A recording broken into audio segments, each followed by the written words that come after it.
The ramen house stood at the very end of Maple Street, where the road curved gently and traffic slowed to almost nothing. It was the kind of place where evenings felt long and quiet, where neighbors watered their lawns while the sun slipped behind rows of rooftops, and where children played outside until their parents called them in for dinner. The ramen home fit perfectly into that peaceful picture. Its pale blue walls looked freshly painted every year. Its white shutters were always clean, and its small garden bloomed with bright flowers that Sana Ramen carefully watered every morning. People in the neighborhood often described the house as comforting. It never looked messy, never loud, never dramatic. The curtains were always neatly drawn, and warm yellow light glowed from the windows every evening at exactly the same time. The house seemed steady, reliable, almost predictable.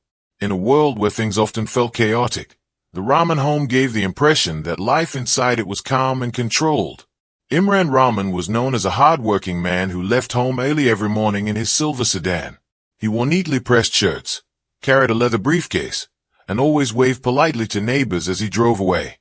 His job as a civil engineer meant he often worked long hours, but he still found time to mow the lawn on weekends and fix anything that needed repair around the house. He was the type of man who spoke softly and smiled politely, even if conversations never lasted long. Sana Raman brought music into the neighborhood. Several times a week, soft piano melodies drifted from the house through open windows. Local children visited for lessons in the afternoons, walking up the driveway nervously with sheet music clutched in their hands. Parents trusted Sana completely. She was patient, gentle, and warm.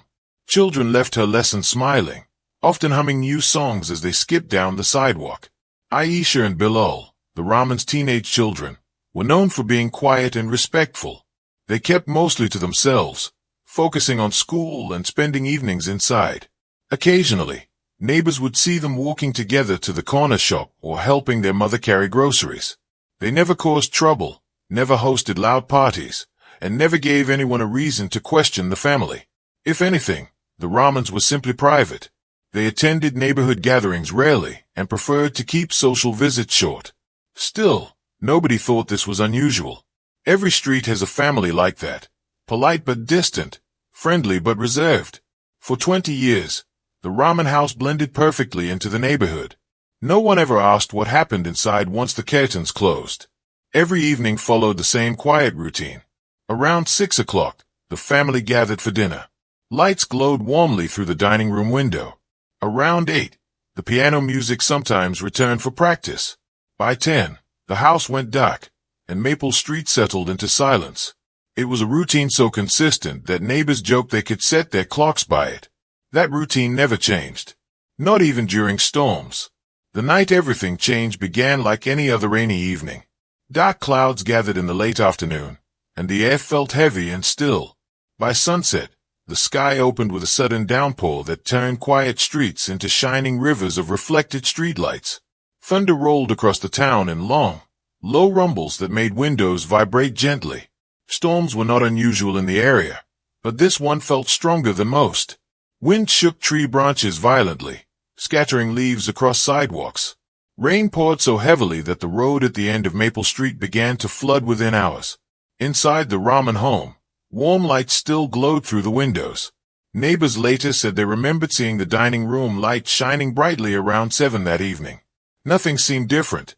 Nothing seemed wrong. By 9 o'clock, the storm had grown worse. Lightning flashed repeatedly, turning the sky white for brief, blinding moments. The power grid struggled under the pressure of the storm. One by one, houses across the neighborhood fell into darkness. At 9:17 p.m., Maple Street lost power completely. The entire block went black. Only the sound of rain and thunder remained. Inside the ramen home, the sudden darkness must have felt shocking. The hum of appliances stopped. The steady glow of lamps vanished. The house that had always been bright and warm fell silent and shadowed in seconds. Power outages were rare, but not unheard of. Most families on the street lit candles or used phone flashlights while waiting for electricity to return. In the ramen house, Sana Raman lit several candles in the kitchen and living room. Their soft flickering light pushed shadows across the walls. The storm outside continued to roar, rattling windows and shaking the old pipes beneath the house. The ramen home had been built decades earlier, long before modern drainage systems became standard. Over the years, the basement occasionally flooded during heavy storms. It had never been severe, but it was always something the family kept an eye on. Around midnight, Sana decided to check the basement. It was a simple, routine decision, something she had likely done many times before. She grabbed a flashlight from the kitchen drawer and told the children she would be right back. Her voice sounded calm, steady, normal. No one thought twice about it. The basement door creaked open as she descended the narrow wooden stairs. The air below felt cooler and smelled faintly of damp concrete. Rainwater tapped against the small basement windows, creating a soft but constant sound. Sana shone her flashlight across the floor. Water had begun pooling near the drain, spreading slowly across the concrete surface. It wasn't unusual during storms, but it needed attention. She stepped further into the basement. Then something unexpected happened. A loud metallic crash echoed from below. Upstairs, Aisha and Bilal froze. They looked at each other, confused and uneasy. The sound didn't resemble anything falling or breaking. It sounded heavy, mechanical, out of place. Moments later, their father hurried toward the basement stairs, calling Sana's name. His voice echoed downward as he disappeared into the darkness below. The house fell silent again. Minutes passed slowly. The storm outside grew louder. Aisha and Bilal waited at the top of the stairs, expecting to hear voices, footsteps, or movement. Instead, they heard nothing. 10 minutes passed. Then 20. Their father didn't return. The silence became unbearable. And by morning, the Chemist house on Maple Street would become the center of a mystery no one could have imagined. When the police first arrived at the ramen house, the storm had finally passed. The sky was pale and quiet again, as if the night before had never happened. The neighborhood looked tired and washed clean. Puddles covered the sidewalks. Tree branches lay scattered across lawns, and the faint smell of wet earth lingered in the air. Inside the house, everything felt strangely untouched. The kitchen still held 3 unwashed dinner plates in the sink. A candle had melted halfway down on the dining table. A blanket lay folded neatly on the couch as if someone had just stood up moments earlier. Nothing looked disturbed or chaotic. It was the kind of quiet that felt unnatural, like a scene frozen in time. Aisha and Bilal sat together in the living room, pale and exhausted. They told officers the same story over and over. Their mother went to check the basement. Their father followed after hearing a loud noise. Neither of them returned. No one had left the house. No doors had opened. No windows had broken. It sounded impossible. Still, officers followed routine procedure. They searched every room carefully. Closets were opened. Cabinets were checked. Every corner of the attic was inspected. The house was large, but not large enough to hide 2 adults without a trace. The basement was the last place to be examined. It smelled faintly of damp concrete and old paint. The water from the storm had drained away by morning, leaving only wet patches across the floor. A flashlight beam moved slowly across the walls, searching for signs of damage or struggle. There were none. No broken furniture. No overturned boxes. No signs of forced entry. No blood. No footprints in the thin layer of mud left behind by the floodwater. It looked empty. Too empty. Officers left the house that afternoon confused and unsettled. 2 people had vanished inside their own home, and nothing in the environment explained how. The first theory was simple. Maybe the Ramans had planned to dissipate. Maybe they staged the scene and left quietly during the storm. Power outages and heavy rain could cover many movements. But that theory collapsed quickly. Their phones were still charging upstairs. Their wallets remained in the bedroom. Their car keys sat in a ceramic bowl near the front door. Even Imran's work briefcase remained beside the dining table, filled with documents he would need the next morning. People planning to disappear did not leave their entire lives behind. The second theory was darker. Kidnapping. But there were no signs of forced entry. No broken locks. No damaged doors. No neighbors had seen suspicious vehicles or strangers despite the storm. And it was difficult to imagine kidnappers silently entering a home during a power outage and removing 2 adults without leaving any evidence. Days passed with no answers. News spread quickly across the town. Reporters gathered outside the quiet blue house. Neighbors whispered in small groups along sidewalks. The story became the only thing people talked about at grocery stores and cafes. How could two adults disappear inside their own home? Detective Farid Khan had worked missing person cases for over 15 years. He had seen complicated disappearances before. Runaways, fraud schemes, hidden debts, family secrets. Usually, there was always something small that didn't fit the surface story. In this case, everything felt too clean, too quiet, too perfect. On the third day after the disappearance, Farid returned to the ramen house alone. He told his team he wanted one final walkthrough before the investigation moved elsewhere. Something about the basement stayed in his mind like an unfinished thought. The house was silent when he entered. The family photographs along the hallway felt heavier now, as if they were watching him pass. Smiling faces captured happy moments that suddenly felt distant and uncertain. Farid walked slowly from room to room, looking again at details he had already seen. Nothing felt unusual upstairs. Everything looked ordinary. When he reached the basement door, he paused. He couldn't explain why. The basement itself was simple. Bare concrete walls. Storage shelves filled with boxes. Old paint cans. A washing machine in the corner. Nothing remarkable. Yet the space felt wrong. He stepped slowly across the floor, shining his flashlight across the surface. The concrete looked newer in certain areas, slightly lighter in color than the rest. At first glance, it seemed like a simple repair job. Old homes often needed patches over time. But the pattern of the repair bothered him. It covered a large section of the floor in the far corner, larger than a typical repair would require. Farid crouched down and ran his hand across the concrete. The texture felt smoother than the surrounding surface. Less worn, less aged, as if it hadn't existed as long. He stood up and walked across the basement again, studying the layout carefully. The patch of concrete seemed positioned too deliberately, too centered, too intentional. A quiet feeling settled in his chest. He called his team and asked them to return with tools. Within an hour, officers stood around the basement floor holding metal rods and hammers. The atmosphere felt tense and uncertain. No one spoke much. The only sound was the faint hum of equipment and the occasional drip of water from the ceiling pipes. Farid asked them to begin tapping the floor. The metallic sound echoed across the room as rods struck the concrete in steady rhythm. Each tap produced the same dense, solid echo. Tap, tap, tap. Then one officer paused. The sound had changed. He struck the floor again. Clunk.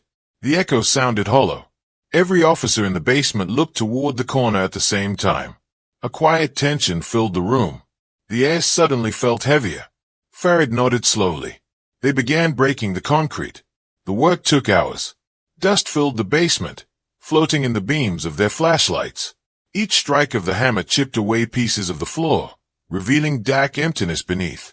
Finally, a small opening appeared. One officer leaned down and shone a light inside. He didn't speak for several seconds. Then he whispered that there was a ladder. A wooden ladder descending into darkness. The basement had another level. No building records mentioned it. No permits existed. The home's original blueprints showed only one basement level. This space had been hidden intentionally. The hole widened as more concrete was removed. Soon, the opening was large enough for a person to look down safely. Farid crouched and pointed his flashlight into the darkness. Dust floated through the beam of light. Wooden walls emerged from the shadows.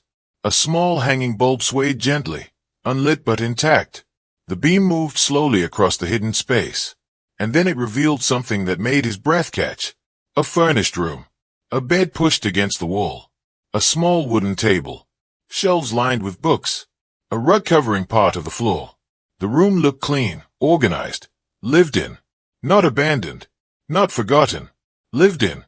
Silence filled the basement as the reality settled in. Someone had built a hidden room beneath the house. Someone had used it. For years. A ladder was lowered carefully into the opening. One by one, investigators descended into the secret space. The air felt stale and still, untouched by fresh air for a very long time. At the far end of the room stood a heavy metal door, locked from the outside. And suddenly, the mystery of the ramen house became far stranger than anyone had imagined. The metal door stood at the far end of the hidden room like a silent warning. It looked older than everything else around it, heavy and industrial, the kind of door meant to stay closed. Its surface was scratched and worn, as if years of hands had brushed against it. A thick lock held it shut from the outside. For several long moments, no one moved. The investigators had expected an empty storage space, maybe an old storm shelter or forgotten cellar. But the room around them told a different story. A bed was neatly made in the corner with folded blankets stacked carefully at the foot. A small wooden table held a chip mug and a flashlight. A narrow bookshelf was filled with worn paperbacks, their spines cracked from repeated reading. The air carried the faint smell of soap and dust, the scent of a place that had been cleaned regularly. Someone had lived here. Not briefly. Not accidentally. For years. Detective Farrad felt a tight pressure in his chest as he stepped further inside. The quiet in the room felt heavy, almost watchful. He noticed the small details first. A pair of slippers placed neatly beside the bed. A toothbrush and a plastic cup. A blanket folded perfectly, like a habit formed over a long period of time. The room did not look like a prison cell. It looked like a home. That realization made the locked metal door even more unsettling. 2 officers approached the door and tested the handle. It didn't move. The lock was thick and rusted but still strong. Whatever lay behind it had been sealed intentionally. Farrad gave a quiet nod. Tools were brought down the ladder. The sound of metal scraping against metal echoed through the small room as they began forcing the lock. Each strike felt louder than it should have, bouncing off the wooden walls and returning in sharp echoes. It took nearly an hour. When the lock finally snapped, the sound rang through the room like a gunshot. Dust shook loose from the ceiling and drifted slowly downward. The door creaked open.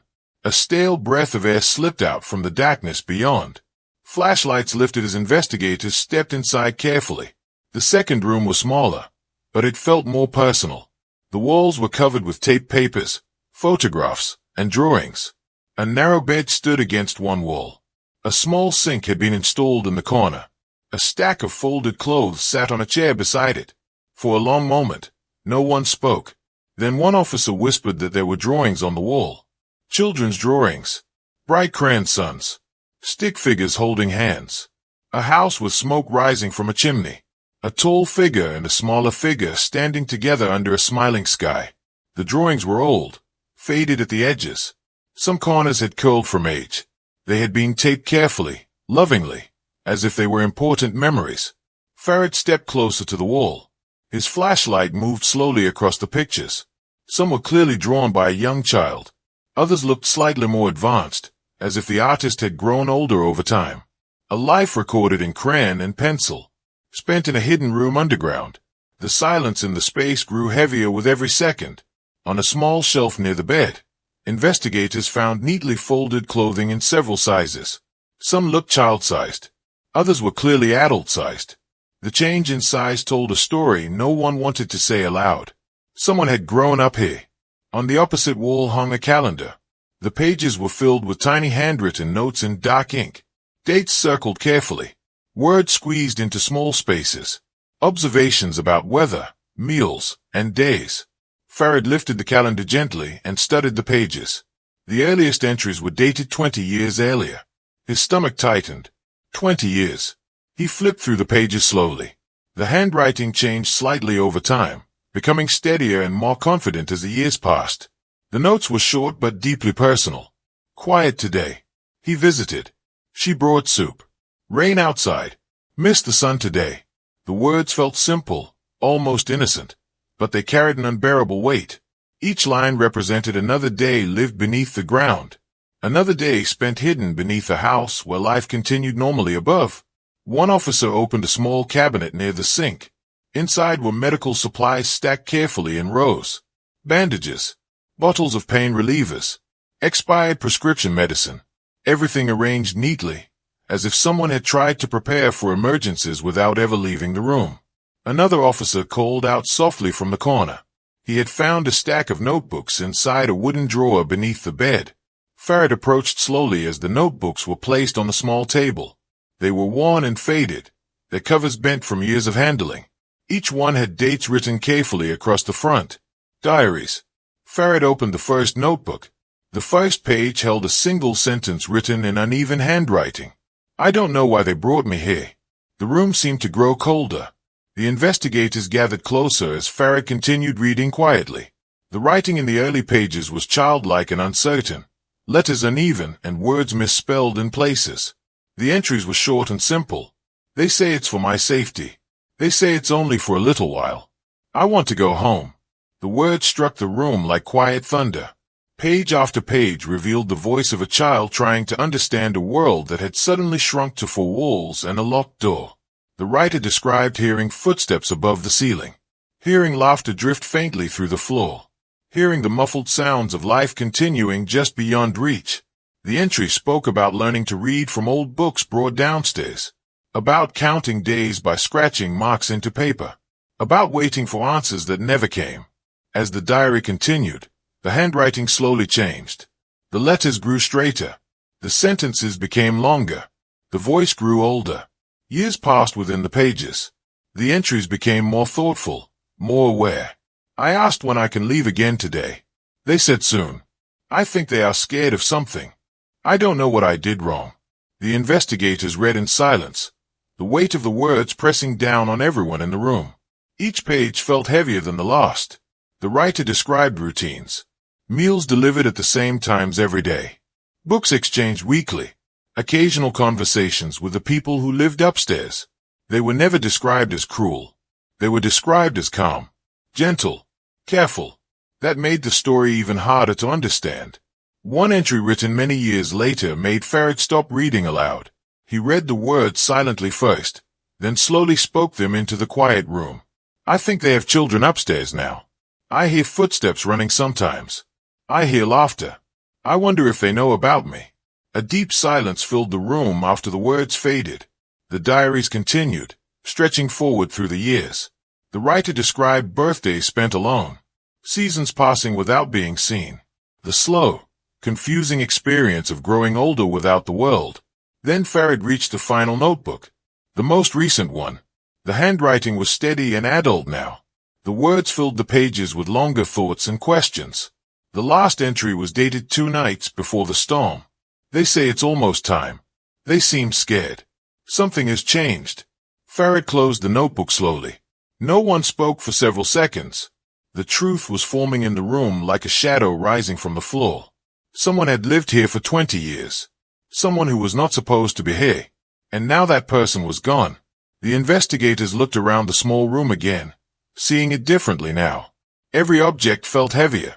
Every detail felt more tragic. The bed was neatly made. The clothes were folded. The sink was clean. Whoever had lived here had left recently. Very recently. And the people who had disappeared that night had gone downstairs during the storm. To this room. To this person. The mystery of the ramen house was no longer just a disappearance. It had become something far darker. The discovery of the diaries changed the entire investigation overnight. What had begun as a strange disappearance now felt like the opening of a much darker story, one that stretched back decades. Detective Farid barely slept after reading the final notebook. The words echoed in his mind again and again, especially the last sentence written just days before the storm.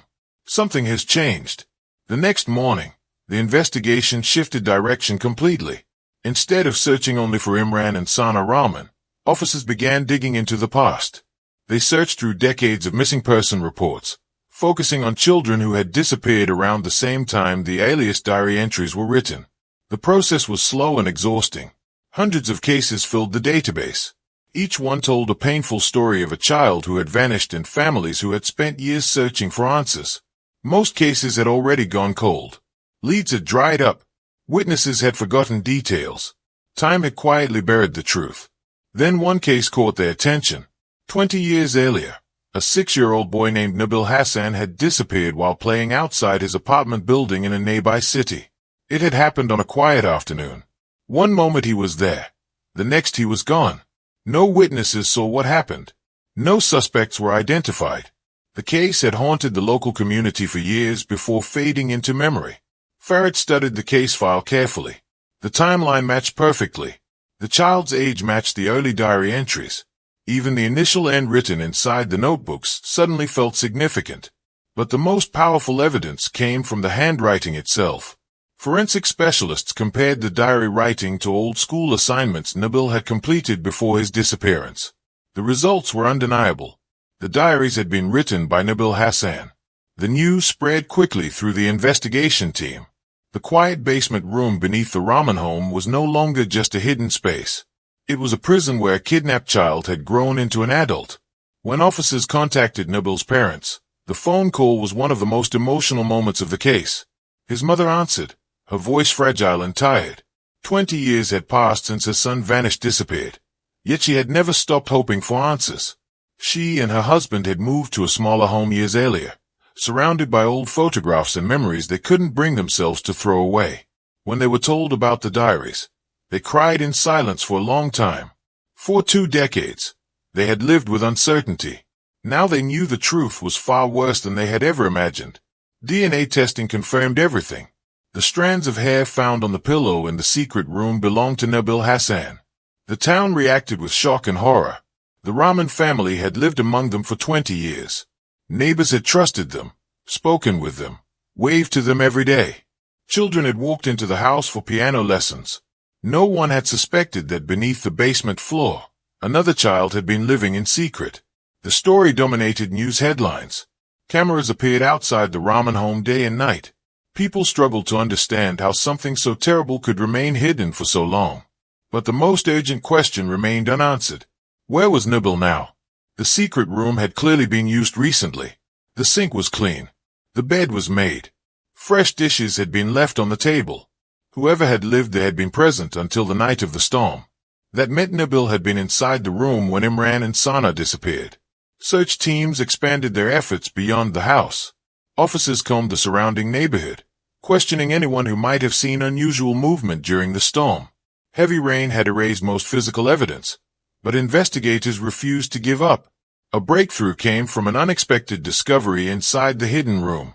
Behind the bed, investigators found a narrow panel in the wooden wall. It blended perfectly with the surrounding boards and could easily be missed by anyone unfamiliar with the space. When they opened the panel, they found a tunnel. It was narrow and claustrophobic, barely wide enough for one person to crawl through. The tunnel stretched deep underground, supported by wooden beams and lined with plastic piping for ventilation. The air inside smelled damp and earthy, like soil after rain. The tunnel extended hundreds of feet away from the house before eventually rising toward the surface. At the far end, it opened into a drainage ditch hidden behind a line of thick trees near a forested area. The discovery stunned investigators. The tunnel had been built carefully and secretly, likely over many years. It provided a hidden escape route from the secret room to the outside world. The storm had flooded the ditch heavily that night. Water had filled the tunnel, leaving behind mud and debris that suggested recent movement. Someone had used the tunnel during the storm. Search teams began combing the forest and nearby riverbanks. Days passed with no results. The thick trees and heavy rainfall made the search difficult. Hope began to fade as each day ended without answers. Then, nearly a week after the discovery, 2 hikers walking near the river spotted a backpack lying partially hidden in tall grass. It looked out of place, muddy and worn but recently used. They contacted the police immediately. When officers opened the backpack, they found folded clothes, several notebooks, and a small sealed plastic bag containing the diaries from the secret room. Whoever carried the backpack had taken the most important pieces of their past with them. Inside one of the notebooks, officers found a single loose page. A note written in shaky handwriting. "I am finally outside." The words were simple, but they carried enormous weight. After 20 years underground, Nabil Hassan had escaped. Relief spread through the investigation team, mixed with sadness and uncertainty. Nabil was alive. He had survived. But he was alone in a world he barely understood, a world that had changed completely since the last time he had seen it. The discovery brought hope to his parents, but it also raised new questions. If Nabil had escaped through the tunnel during the storm, what had happened to Imran and Sana Rahman? Had they tried to stop him? Had they helped him? Had they fled after realizing their secret would soon be exposed? The search for the Rahmans intensified. The mystery was far from over. The discovery of the backpack marked a turning point in the investigation. For the first time since the storm, there was proof that someone had survived that chaotic night. The small note inside the notebook carried only 4 words, yet it felt louder than anything else in the case. "I am finally outside." Detective Farid read the sentence again and again. It was simple and fragile, written in uneven handwriting as if the writer's hands had been shaking. It sounded like relief, but also fear. After 20 years underground, the world above must have felt overwhelming and unfamiliar. Search teams widened their efforts immediately. Officers began scanning bus stations, hospitals, roadside shops, and shelters in nearby towns. They released a carefully worded public statement asking people to report sightings of a man who might appear confused or disoriented.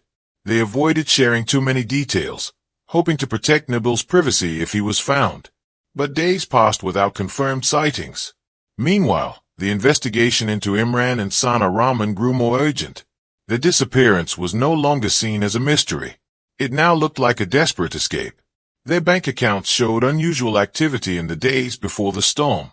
Small cash withdrawals had been made from different locations across the city.